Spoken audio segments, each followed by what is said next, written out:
Ever since ChatGPT was introduced a year and a half ago, we've had very heated debates among the X-Culture professors and a lot of student questions about whether or not X-Culture can allow the use of ChatGPT. Some professors believe that it should be banned. You should not be allowed to touch ChatGPT and other AI tools. Others believe that it should be not only allowed, but encouraged and maybe even required that you use ChatGPT. So, and it's not a very easy question. It's not a very easy question. So one, in a way, we all have been using AI for a long time. When you type in Microsoft Word, it actually has a spell checker. So it has some intelligence to check for your spelling errors and it corrects them. I guess, that's already help. Is it too much? Is it unfair? Well, we all use that. Many students use Grammarly, which does much more than the spell checker. It also checks grammar, punctuation, wording. Again, we've heard stories when students have been expelled from universities for using Grammarly. At some schools, evidently, they believe that it's cheating. At other schools, students are encouraged to use Grammarly. In fact, many universities even pay for the professors' subscriptions to Grammarly services so that they can use it more extensively. The use of calculators. I still remember the time when we were not allowed to use calculators and had to learn and do all the calculations by hand. But then now in math classes, for example, you not only can, you are required to use a calculator, an Excel maybe, a program, or maybe some other statistical software program. Google, again, it used to be that we would walk to the library and search for information manually. Now Google does it for you and uses artificial intelligence, I guess you can call it, to search for information. Is it too much? Again, some professors clearly would think that you should be only doing everything manually. Others believe, no, we should teach you how to use those tools. So not a simple question. The truth also is that we cannot really ban the use of AI. So some professors believe that it's unfair that some students use AI and others don't. And they try to level the field by banning it for everyone, so nobody can use it. But we can't do it. So I personally have tested at least 20 different tools that claim that they can detect text written by AI. And my conclusion is that no, we can't. It only gives you a probability, and often it gets it very wrong. And so just because the AI tells me that there is a 70% chance that a student used ChatGPT to create content, can I really prosecute anyone based on a 70% chance? It's unenforceable. And so yes, when we have some students using it and others not, either because they think it's unethical or because they don't know how, it seems like the only way for us to level the field is to teach you all how to use AI so you all would be at the same level where you all know how and can use AI. Now, in this training that I will provide, this is our current understanding of AI, its uses, ethics of using AI, and surrounding issues and how to use it. And so I will devote special attention to the ethical side of it. So we will talk about when it's completely inappropriate, unethical, when it's cheating when you use AI, but which uses are legitimate, and you should probably consider using them as you work on the X-Culture project. So when deciding, first and foremost, when deciding whether or not it would be ethical to use generative AI, ChatGPT or other tools, I would recommend that you use the so-called friend test.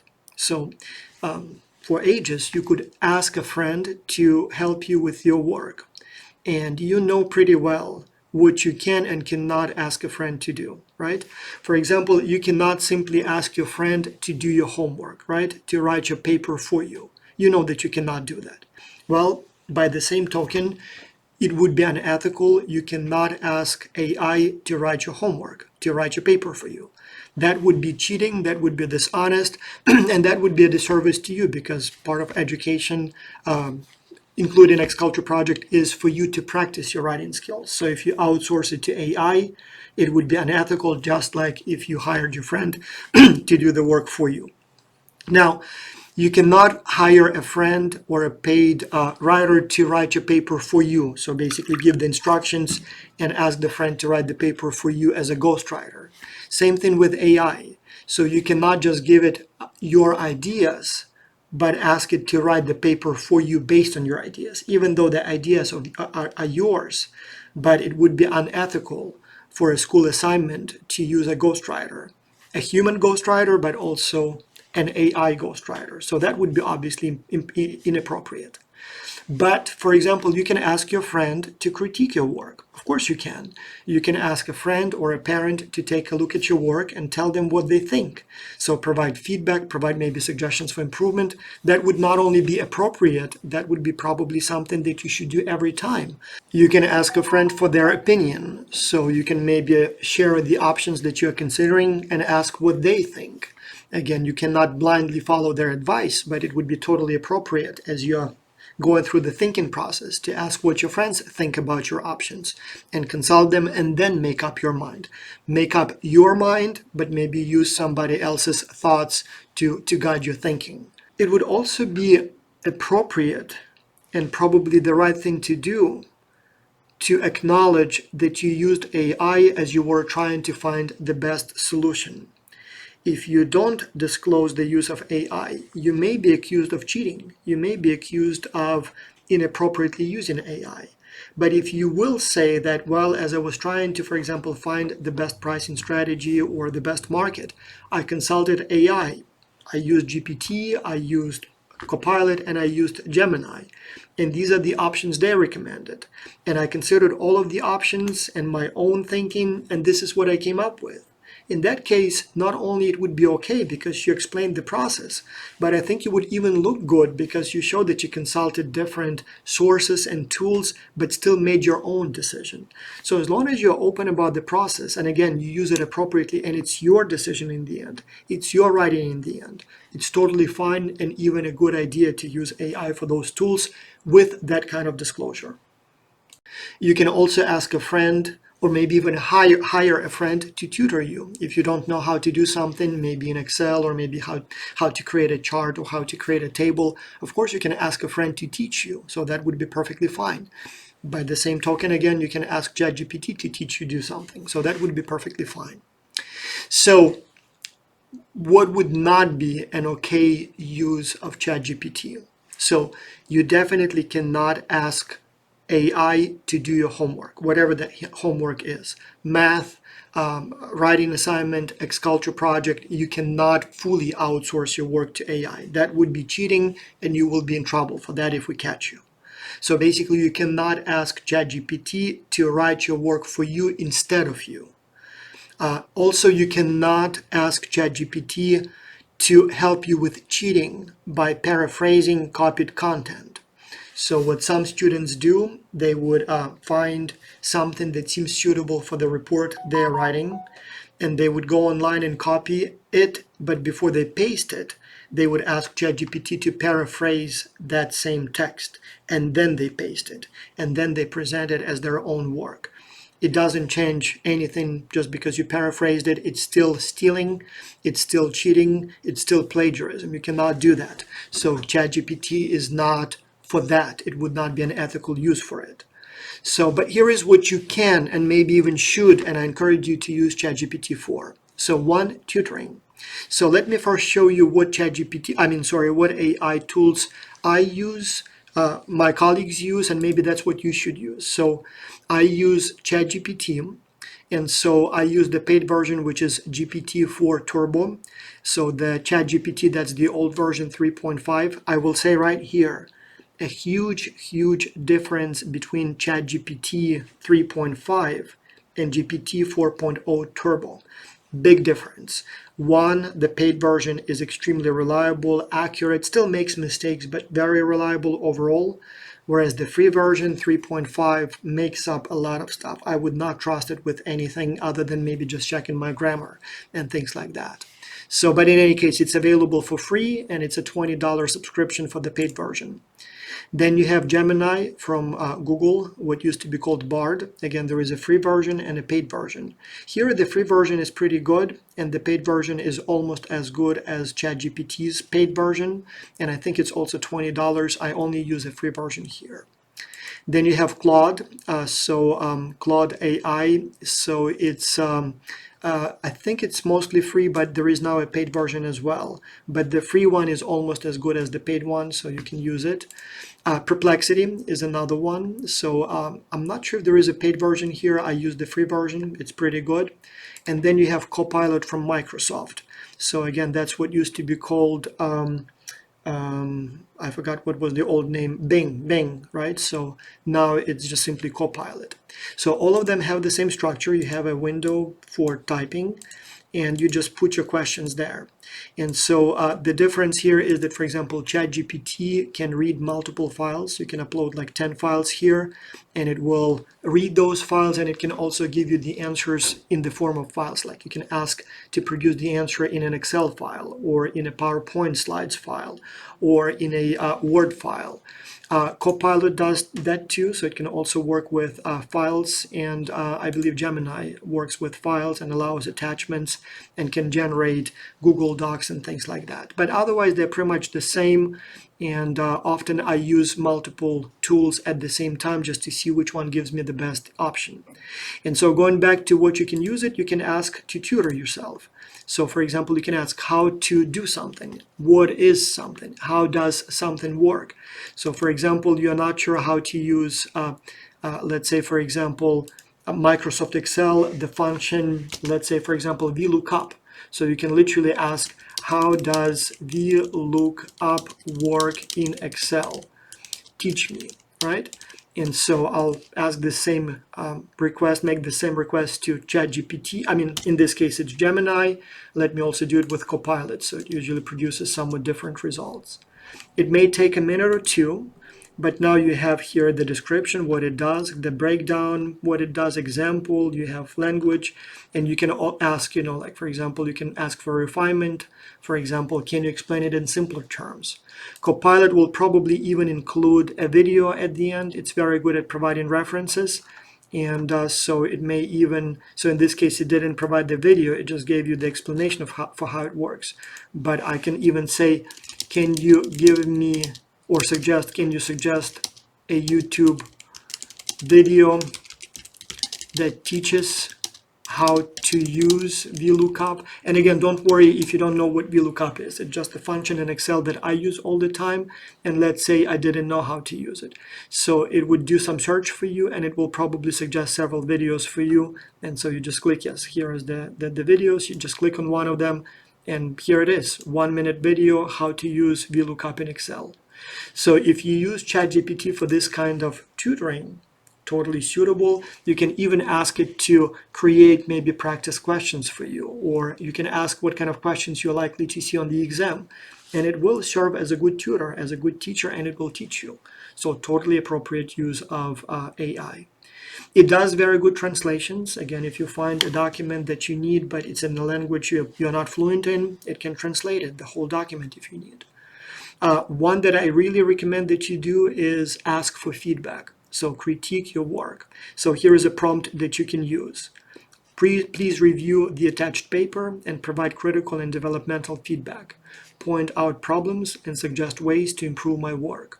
And it will read your file, and it will tell you things like, maybe your introduction is not compelling enough. Maybe your literature review is too short, or maybe the references are too old. Maybe your arguments are confusing and things like that.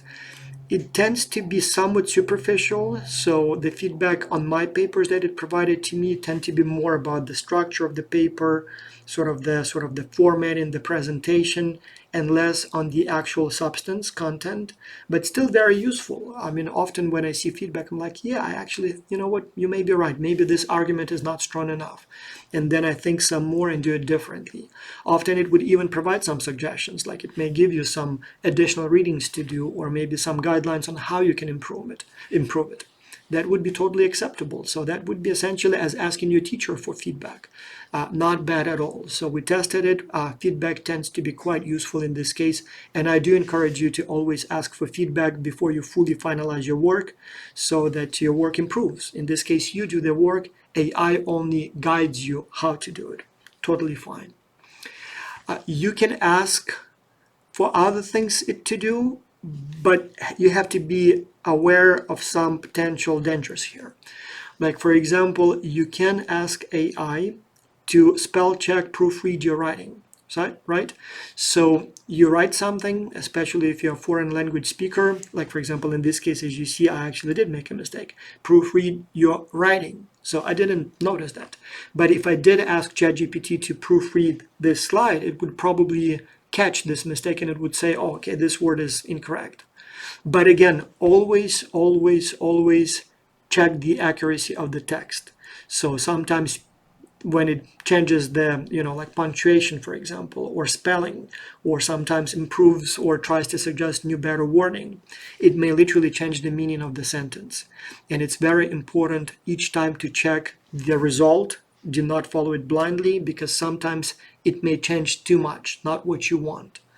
Likewise, and this is, I cannot stress enough how important this is, when you use the corrected text, the one where the punctuation is corrected and spelling is corrected, make sure that you copy only the right parts of the text, because I've seen my students literally send me something where they, in fact, let me show you, like for example, I will copy some text here, and I will, from my paper, let me go to ChatGPT, and I would literally go to like Copilot and say, please read the following text. That's from a paper that I recently published. And so here is the text. This is the abstract of a paper that I recently published. And so it will think for a second. It will produce the word. But first, it, for some reason adds bold text, which shouldn't be there. I don't know why I decided to add it. Second, it said, like, certainly, here is the proofread version of your text. And so what some people do, they would copy the whole thing, and they would copy paste in the paper everything, including certainly, obviously that tells me that they didn't even reread what ChatGPT or Copilot in this case gave them. Plus, again, as you see, it changed the text quite a lot. So this is the abstract from the published paper, and this is the revised version. Do I really want it to be 2 paragraphs? Is it really accurate? I hope it did correct things the way I wanted them to be corrected, but you always, always, always use it only as a guide, not as a replacement for your own thinking. So again, here is the prompt that I would be using for proofreading. So I would say something like, proofread the following text, suggest corrections of punctuation, spelling, grammar, and suggest wording improvements if any of the parts are poorly worded. And then again, you can be more specific in your guide. Usually I don't want it to change my text too much. I only ask for obvious, like typo corrections and things like that. But you can play with that. And again, if you're a non-native speaker, there is nothing wrong with really, using ChatGPT to guide you as you're improving your writing.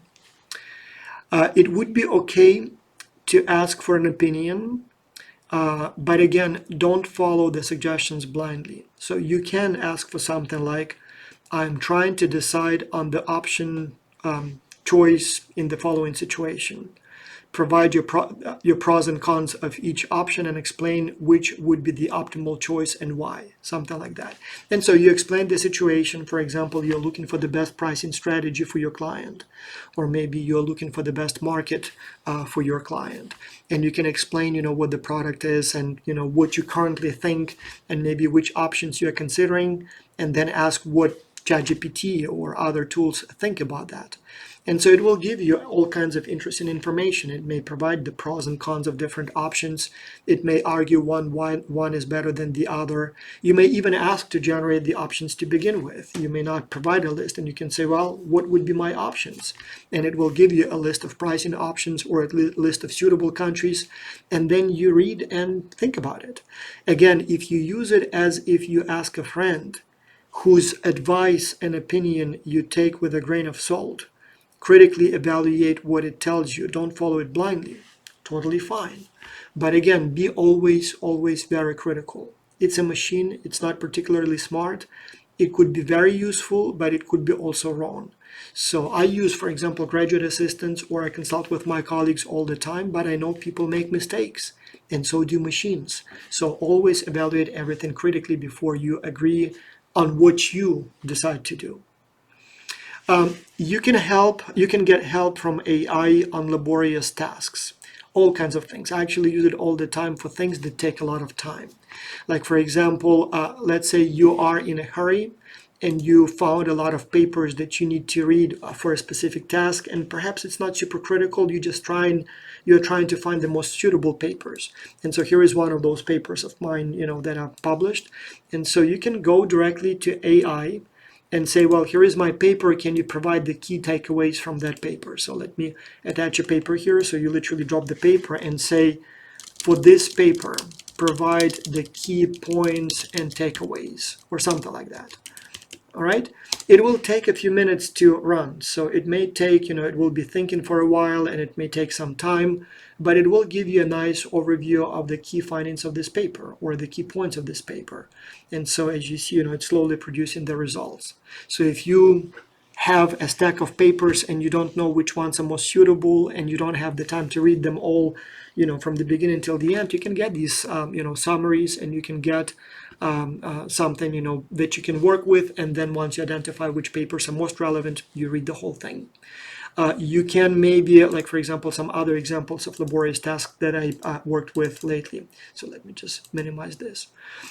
So for example, recently I had to take information from a PDF file and create an Excel table with specific sets of columns. And so all of the information I needed was in PDF file, but it was not in table format.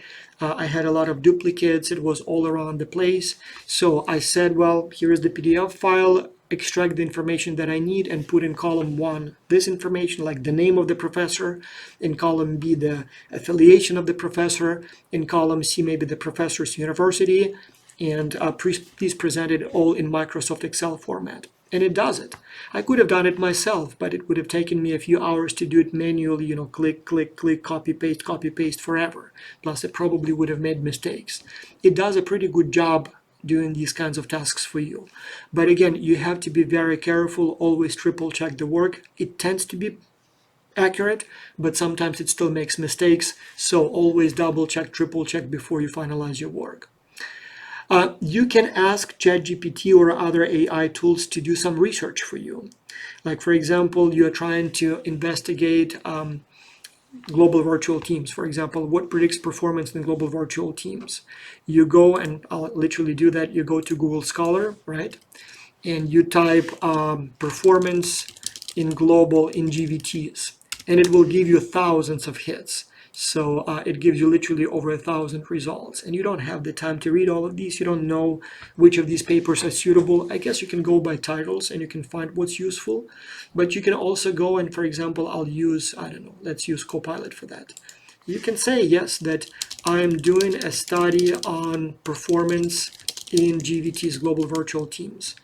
Can you suggest studies that explored what predicts performance in GVTs? Provide links to the studies and full references, right? So you want to check the accuracy, because if you simply ask to suggest studies, sometimes, especially the free version, can just make up studies that don't exist. So let me do the same thing, for example, in Claude. We didn't use Claude yet. Oops. So right here. And maybe I'll also use ChatGPT so you can see how they look differently. And so Copilot gave me a bunch of studies. It recommended a few studies here, right? And so it even creates the links to the studies, so you can click on them and it will take you directly to the paper, so you have the PDF. So even though there is a short description of the study, you can actually see the full paper, right? So here's another one, and you see the full study, so you can check whether or not it's accurate. And if it's not enough, you say, suggest more studies on GVTs, right? And it will give you more studies. And you can obviously be much more specific, so what specifically you're asking for. And so it will give you a little bit more research. And as you see, it gives you the full link, so you can always go to the original study and look and see what it's providing. So let's see what GPT gave you. So for some reason it said that it cannot do it, so I guess I don't know why. So and here there is which one? Claude. Yeah, Claude gives you a few studies here, right? So again, several studies on performance in GVTs. Again, as you see, this one provides a full reference, but it doesn't give you the link. So you always would need to go to Google Scholar and make sure that it's the correct study. Like for example, this one, how to manage Yeah, so this seems to be a real study, and you can find full text on Google Scholar, so it seems legit. But again, always be skeptical and always double check and triple check the work. Technically, I'm finding new uses for AI every day.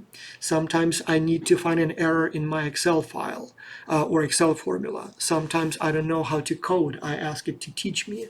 Sometimes somebody sends me an equation in Excel, a formula in Excel that I don't know how it works. So I ask to explain to me what it is and what it does. Sometimes, for example, maybe you need some legal advice. Always use a lawyer, but if you have a contract and you want feedback, AI does a pretty good job. Or if you need to put together some sort of a contract, it will do a pretty good job putting together that initial version. So very useful for many tools, for many tasks. But again, always be skeptical. Just like you wouldn't trust another human to always do an accurate job. Same thing with AI. So, can you use AI in Xculture? Well, you can, but only if you do it ethically and appropriately, right? So always remember that you cannot use AI as substitute for you, for your own thinking. You can only use it as your assistant, and even then, you use it only for the types of assistance that you know that it would be okay to ask a friend to help with. And always double and triple check the quality of work, accuracy, and relevance of the output that provided by AI, because very often it does make mistakes.